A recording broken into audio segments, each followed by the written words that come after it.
Okay. Dann komm in die einfache Haltung und bring die Handflächen zueinander und reibe sie. Kreiere Wärme zwischen deinen Händen. Wecke damit deine linke und rechte Gehirnhälfte gleichmäßig auf.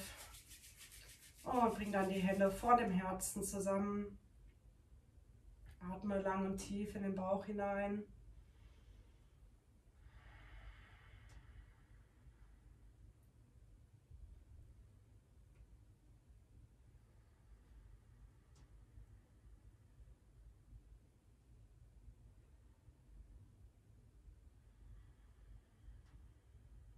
Atme die ganze Wirbelsäule entlang in die Basis.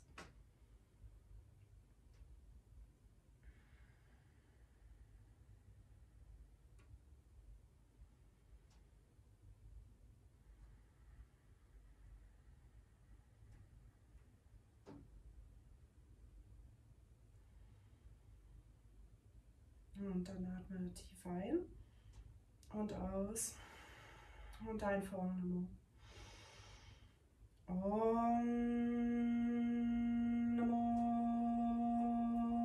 Guru Dev Namo.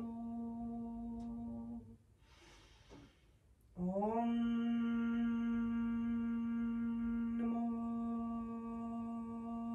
Guru Dev Namo. Om Namo Guru Dev Namo.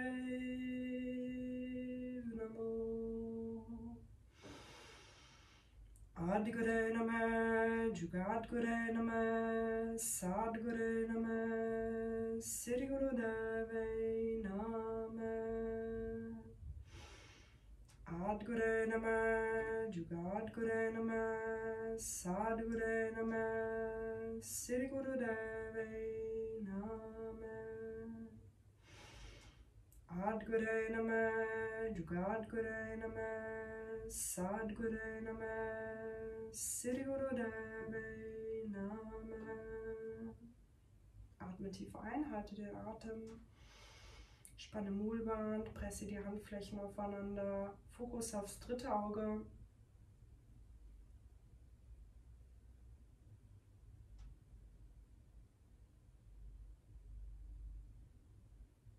Und aus.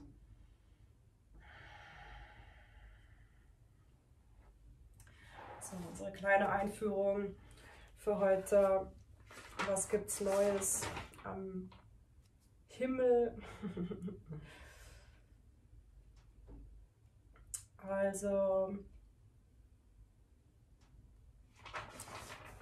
es ist so ein bisschen die Phase angelangt, wo wir, was Sie sagen, es ist gut so, wie es gewesen ist, aber ich gehe jetzt raus und mache was Neues. So, I want to do something new. Ich möchte was Neues machen, neue Wege einschreiten. Und ja, quasi das gestern hinter mir lassen. Und also der Unterschied zwischen einer Woche, wo sozusagen unser Destiny eigentlich klar wird, unser Lebensweg oder das, wofür wir ganz persönlich geschaffen sind, wo sich herauskristallisieren darf, wo der Weg nun hingeht und ganz viel neue Energie eigentlich da ist, um das wahr werden zu lassen. Und dann der Unterschied zwischen dem sogenannten Fate und Destiny. Also Fate ist sozusagen das, was wir, also Englisch, in Deutsch kann ich es leider nicht so gut übersetzen, aber in Englisch ist es halt eben Fate, das, worin wir aufgewachsen sind, unsere Familienstruktur, das, was wir gelernt haben, so dieses ganze Conditioning, wo wir glauben, dass wir auch manchmal sozusagen da drin bleiben müssen, weil das unser Schicksal ist. Und dann das Destiny auf der anderen Seite, was hier aber eigentlich, was mehr damit mit dem freien Willen zu tun hat, mit unserem Herz und unserem Lebensweg und unserer Seelenmission. Und was eigentlich im Einklang mit Liebe und auch Freude und Glauben, also oder Vertrauen zu tun hat und mehr mit Mut zu tun hat natürlich.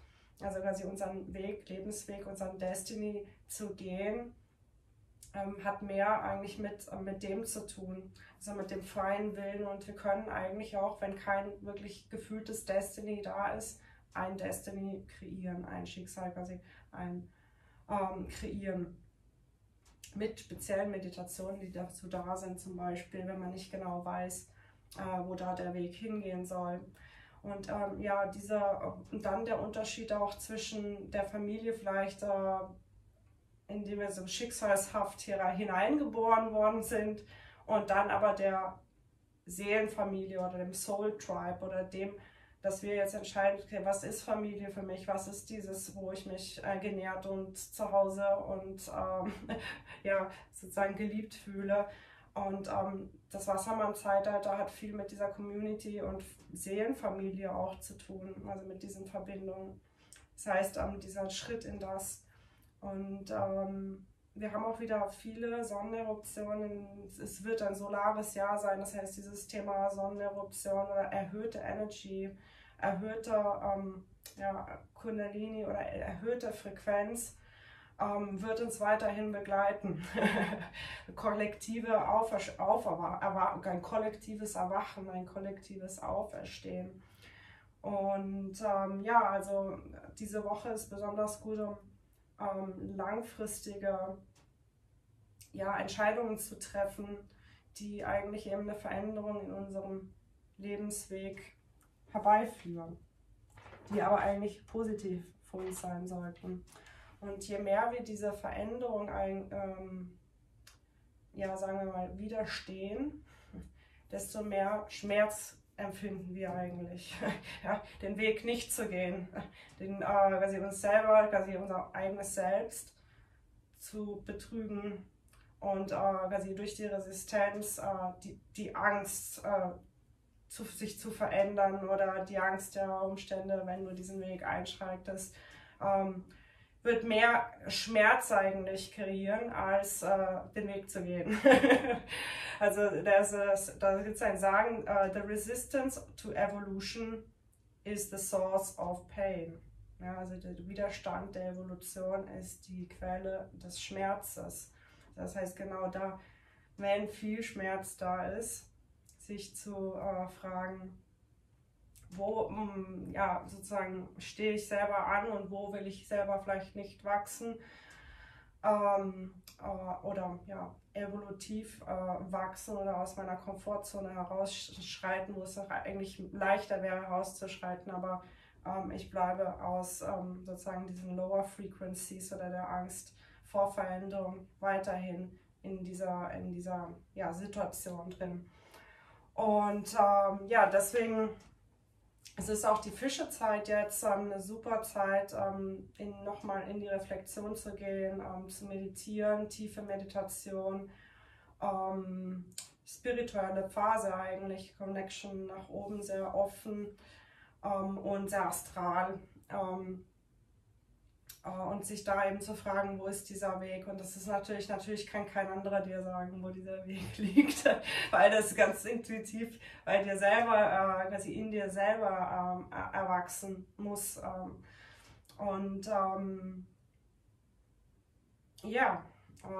Es fühlt sich auf jeden Fall richtig an und ein guter Ratgeber ist immer unser Herzzentrum. Weil genau da diese Seelenmission, wenn wir im Neutral Mind, in dem neutralen Mind des Herzzentrums sind, verbunden sind, eigentlich diese Mission und diese Vision ganz klar wird. Deswegen machen wir heute eben diese längere Meditation, weil die Neutral Mind, das Herzzentrum, stärkt und uns in diese Erfahrung des Neutral, der Neutralität bringt. Und die Neutralität ist eigentlich im Herzzentrum da, um alle Möglichkeiten zulassen zu können und aber da ganz persönlich den richtigen Weg zu finden. Und ja, wir werden jetzt mit ein paar Übungen für die Wirbelsäule zum Aufwärmen anfangen. und dann in verschiedene Meditationen einsteigen, um einfach das Bewusstsein anzuheben. Und wir beginnen zunächst mit den Sufi Grinds. Bringen die Hände auf die Knie und beginnen vom Nabel her nach vorne zu kommen. Brustkorb öffnet sich, Vorderseite des Körpers ganz offen. Hinten atmen wir aus und bringen das Kinn nach unten auf die Brust.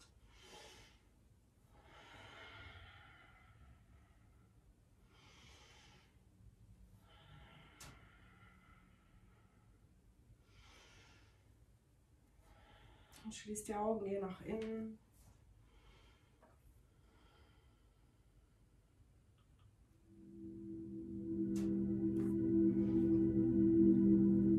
Also in dieser Fischezeit polarisieren wir, fragen wir, überprüfen wir, was denn aus dem alten Zyklus des alten Jahres mit in die neue Phase übernommen wird und was aber auch einfach gehen darf.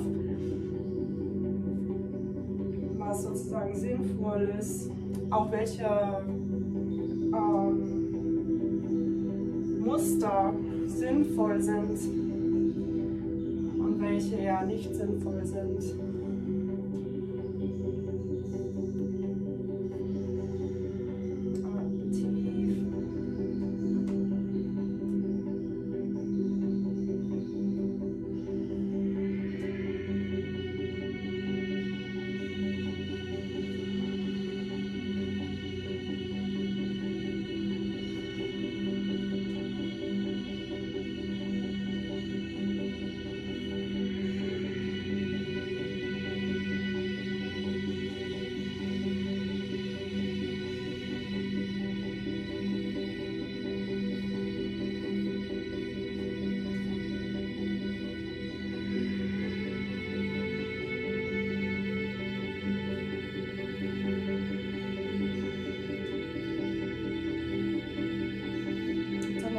Die Drehrichtung.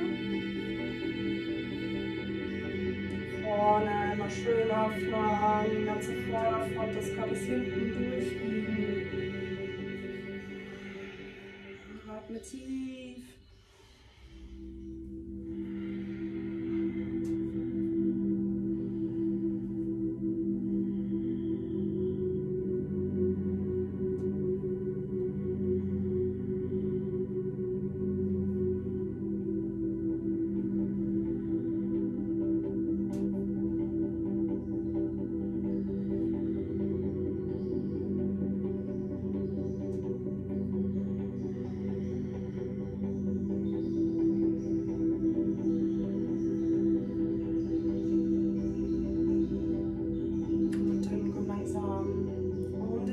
Kreisen zur Mitte, atme ein, halte mit dem dritten Auge, zieh die Energie hinauf, die Wirbelsäule entlang.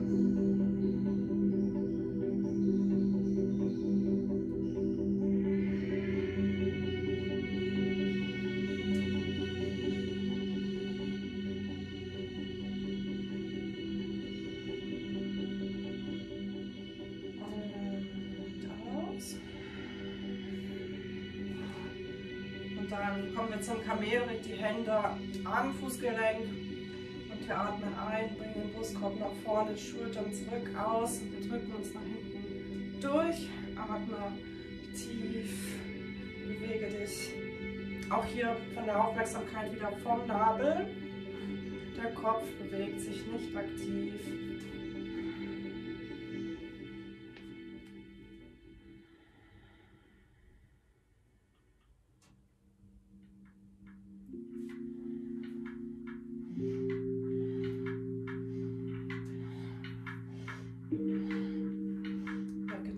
Wirbelsäule auf, dein Bewusstsein.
drittes Auge.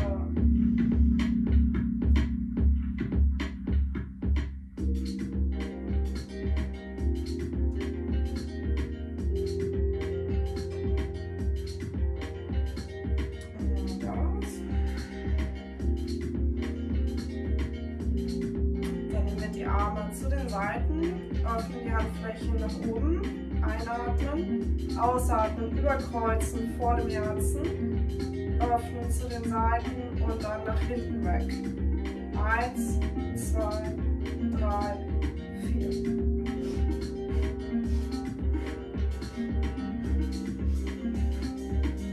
Und beweg dich, dass die Schultermuskulatur sich bewegt. Atme tief. Öffne den Brustkorb, wenn du die Arme nach hinten ziehst.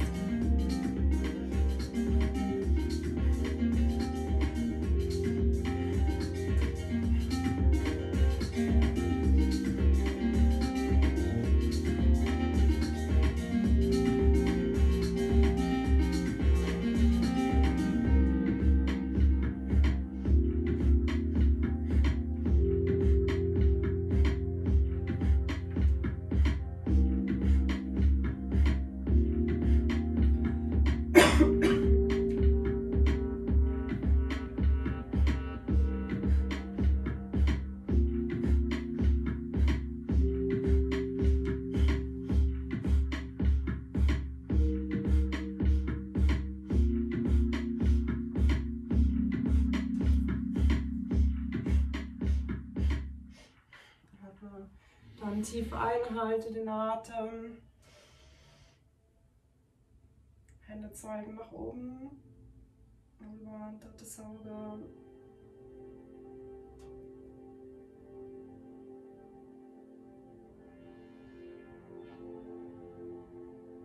Und aus. Wir kommen zu einer kleinen Serie, die für die Balance unserer beiden Gehirnhälften da sind, ist also quasi die Ausgleichung zwischen linker und rechter Gehirnhälfte, aber auch das Vernetzen der beiden, sodass wir im Prinzip alle Areale gleichzeitig präsent haben, um mehr quasi Bewusstsein gleichzeitig verfügbar zu haben oder mehr Fähigkeiten gleichzeitig anwenden zu können. Und auch mehr Gleichgewicht in unserem Selbst zu fühlen. Das heißt auch, dass der Biorhythmus normaler wird, also diese 90 Minuten Yin, 90 Minuten Yang, wo wir ja doch in unserer Gesellschaft sehr weit draußen sind in unserem Arbeitsrhythmus. Ja, also das sind nicht mehr diese 90 Minuten, sondern es zieht halt einmal lang durch und dann, aber eigentlich ist der normale oder organische Biorhythmus, das 90 Minuten Yin oder linke Gehirnhälfte und dann 90 Minuten Yang, rechte Gehirnhälfte, sich abwechselnd. Und diese Serie bringt diese beiden Anteile in uns zusammen und in ein Gleichgewicht. Damit auch in ein mentales Gleichgewicht. Also das heißt, wenn so mentale Instabilität da ist, es einfach beide Gehirnhälften, Mutter und Vater, oder das männliche und das weibliche Prinzip, das Yin und das Yang, gleichzeitig in uns da sind in einer ausgewogenen Art und Weise. Und für die erste Übung haben wir die Hände vor unserem Herzen und wir bewegen die Hände in Kreisen, während vor dem Herzen die Daumen sich dann berühren. Also wir machen immer diesen kleinen Clap, nur die Daumen, und bewegen uns relativ schnell. Und wir waschen alles rein. Wir nehmen uns Raum und wir nehmen uns Raum, unser Herz und all das, was uns auf dem Herzen liegt, also hier rein zu waschen. Okay. Sorry, ich bin immer noch leicht angeschlagen.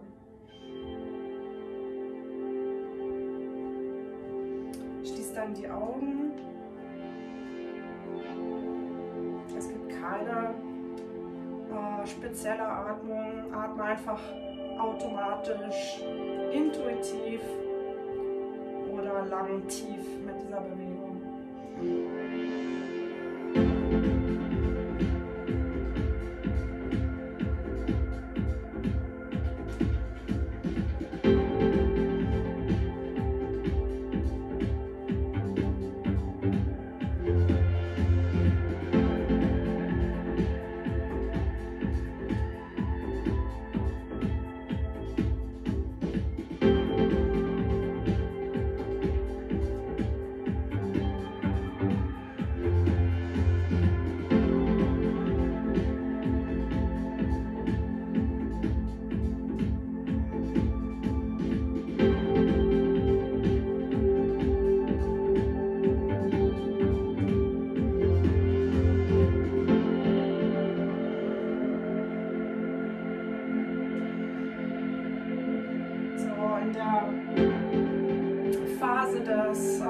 Im Eingang oder Übergang ins Wassermann-Zeitalter wurde prognostiziert, dass diese mentale Instabilität immer stärker wird und auch eben die, sagen wir mal, psychischen Krankheiten mehr nach vorn oder mehr rauskommen, um eigentlich geheilt zu werden. Es ist nicht so, dass die früher nicht da waren.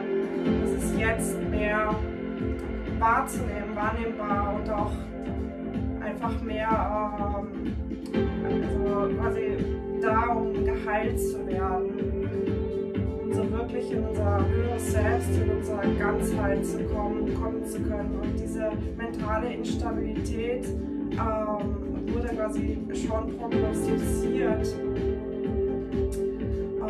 durch diese Veränderung, energetische Veränderung in unserer Welt, in unseren Frequenzen, in allem. Auch durch die vielen Veränderungen, die wir als Gesellschaft durchgehen in unserer Evolution.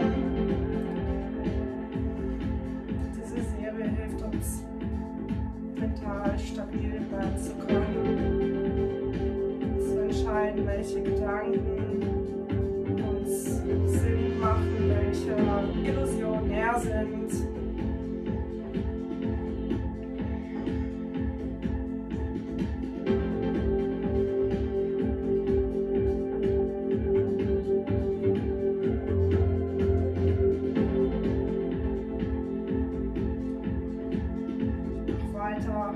Mit deinem Frühjahrsputz das Herzzentrum ausdehnen, das Herzzentrum reinigen.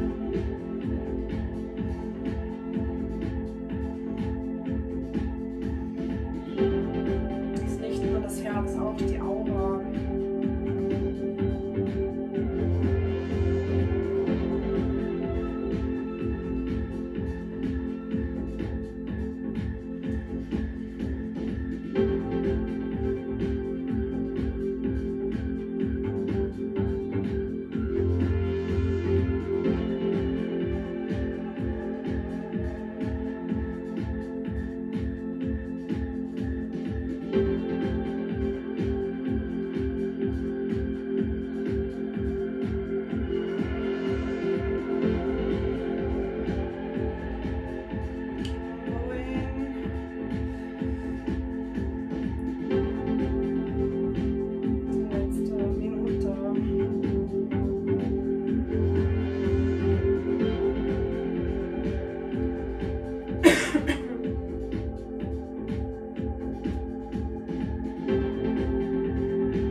Zu den Seiten mit den Handflächen nach vorne.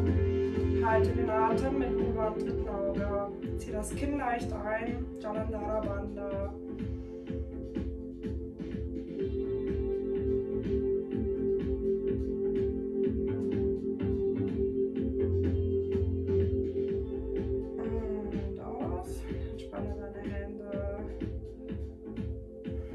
Vielleicht kannst du schon die erhöhte Energie in deinen Handflächen fühlen.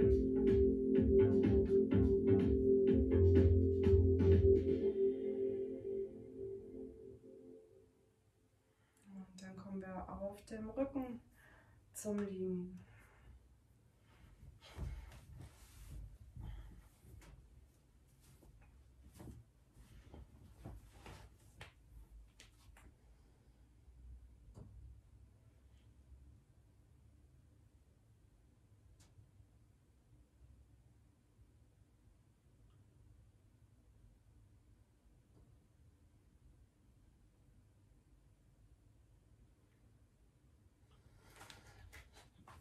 Okay, so wir liegen auf unserem Rücken, die Hände zu den Seiten und im Prinzip ist es jetzt so, wie wenn wir so einen Herzreanimator durch uns durchfließen lassen würden. Also es ist nur das Herz, was nach oben schnellt und der Rest des Körpers bleibt am Boden.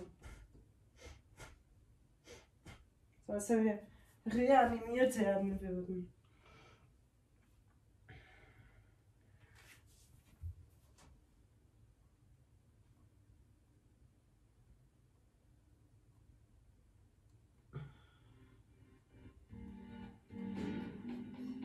Jump up.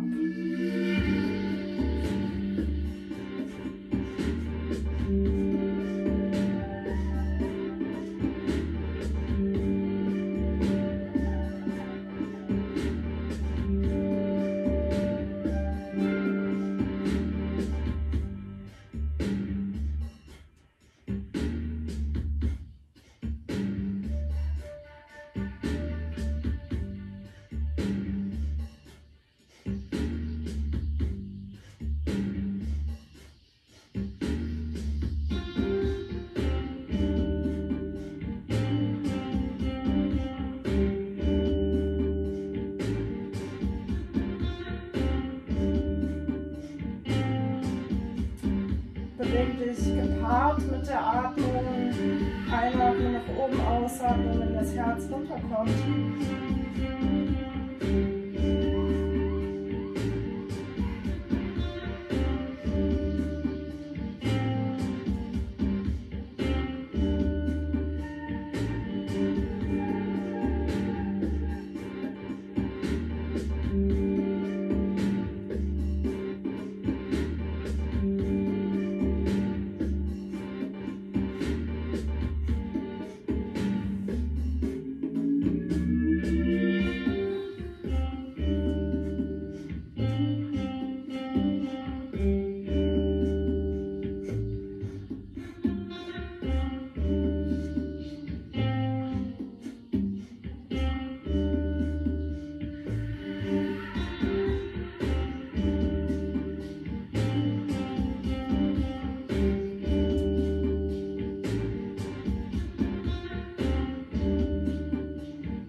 Atme ein und drücke den ganzen Körper in den Boden, über ins dritte Auge.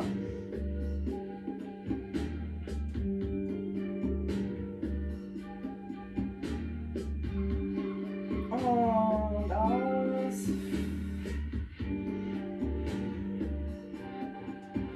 Während wir weiter am Rücken liegen, strecken wir jetzt die Arme zur Decke aus, atmen ein. Machen dann feste Fäuste und ziehen vom Herzzentrum, zum Herzzentrum. Mit all unserer Kraft. Vor dem Herzen atmen wir dann aus. Einatmen, wieder nach oben. Zieh Konzentration ins Herzzentrum energetisch. Dann ausatmen, vor dem Herzen einatmen, wieder nach oben ausstrecken. Feste zu dir ziehen, mit aller Kraft.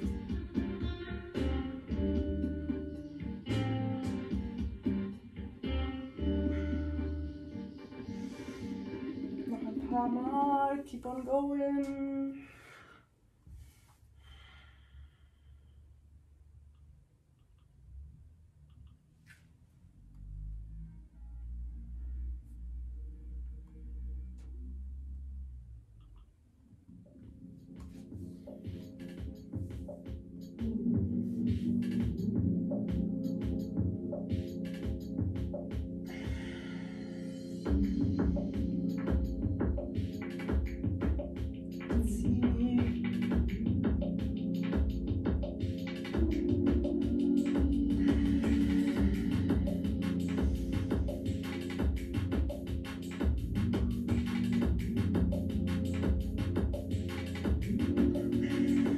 streck deine Arme wieder gerade nach oben aus. Wir verbinden den Ringfinger mit dem Daumen, nur Ringfinger und Daumen. Beide Hände und strecken die Arme 90 Grad. Und jetzt machen wir kleine Kreise mit diesem Mudra. Kleine Kreise nach außen drehend. Schnelle Kreise von den Schultern. Atme lang und tief dazu.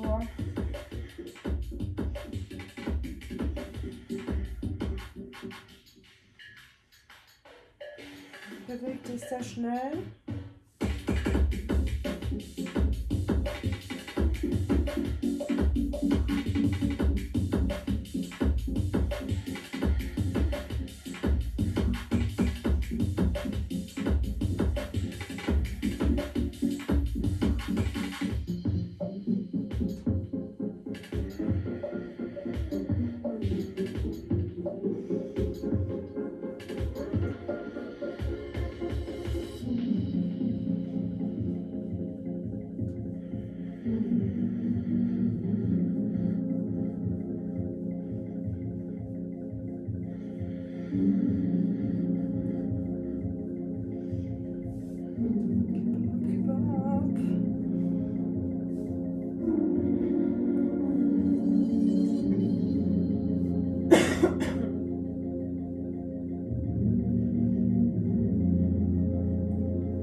Streck die Arme nach außen. Hohlbahn, drittes Auge. Halte, halte, halte.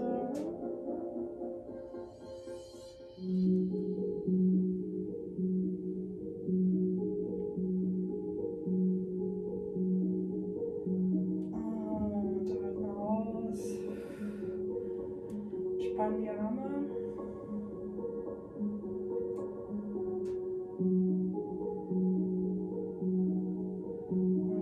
Deine Knie, schaukel auf der Wirbelsäule auf und ab, bis du zum Sitzen kommst, und von dort aus drehen wir uns dann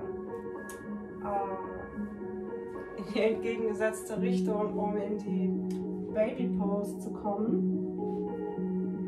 Bei der Baby Pose sitzen wir auf unseren Fersen und unser Kopf ist entspannt am Boden abgelegt. Du solltest dich etwas in diese Haltung hinein entspannen. Und dann legen wir unsere Hände auf den unteren Rücken.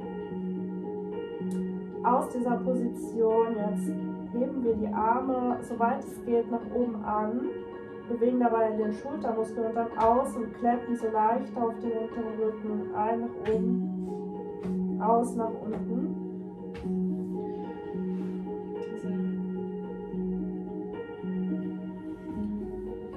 Und der Schultermuskel sollte sich in dieser Haltung Übung bewegen.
regel den Schultermuskel.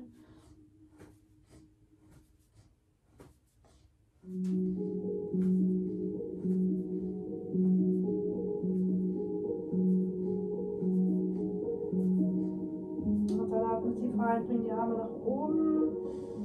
Öffne nochmal so weit es geht, heb sie so weit es geht an. Und ausatmen, entspannen sie runter, lass sie einen Moment liegen. Spanne, spür nach.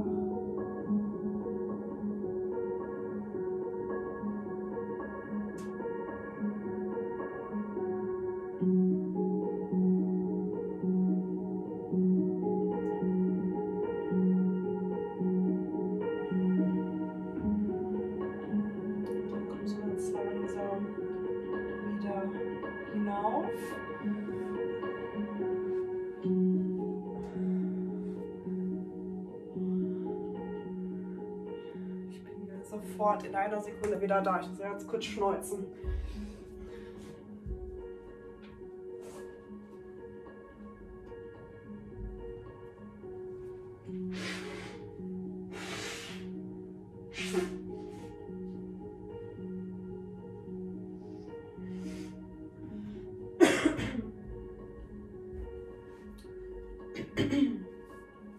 Und dann kommen wir in die stehende Position.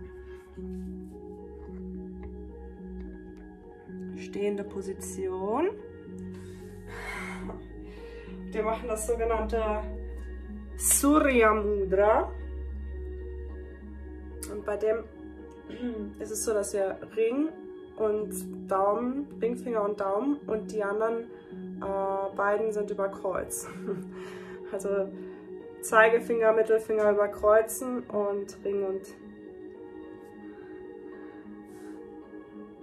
Daumenfinger berühren sich leicht. Perfekt. Okay, und wir kommen dann zum Stehen. Stehen etwa hüftbreit mit unserem Mudra und wir machen eine Diagonale. Du kannst entscheiden, ob du sie so rum oder so rum machen willst. Das ist deine eigene Entscheidung. Aber wenn du bei einer bist, dann bleibe in der gleichen Position und halte die Diagonale. Das heißt, also quasi immer die Diagonale halten, während wir jetzt nach hinten kreisen. Entscheide selber, welche Seite du nehmen möchtest und bleib dann aber bei einer.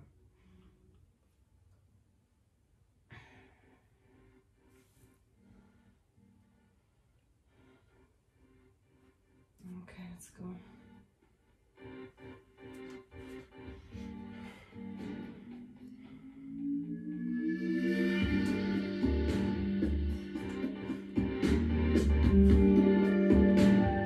Kleine Kreis, ich weiß, heute sind viele Armübungen dabei.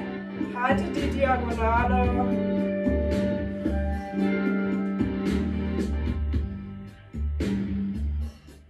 Atme lang und tief.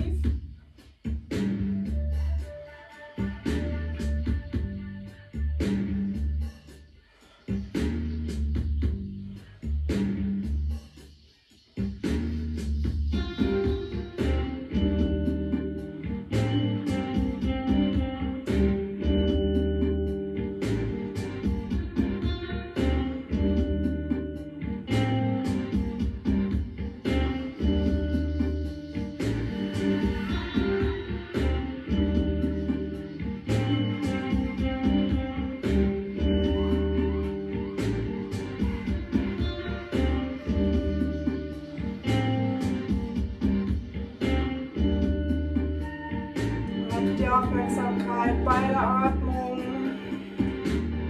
um durch die Übungen durchgehen zu können, auch wenn die Arme anfangen zu schmerzen. Evolution.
atme tief ein, halte in deiner Diagonale mit dem Hohlbein am dritten Auge. Strecke von den Armen nach außen.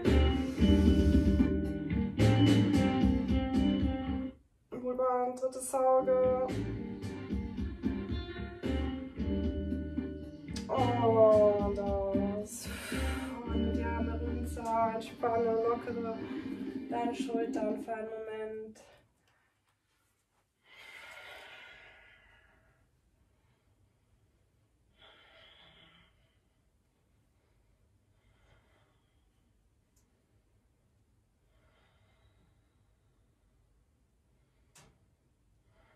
Und dann kommen wir wieder in der einfachen Haltung zum Sitzen. Für unsere zwei kleinen Meditationen. Diese erste Meditation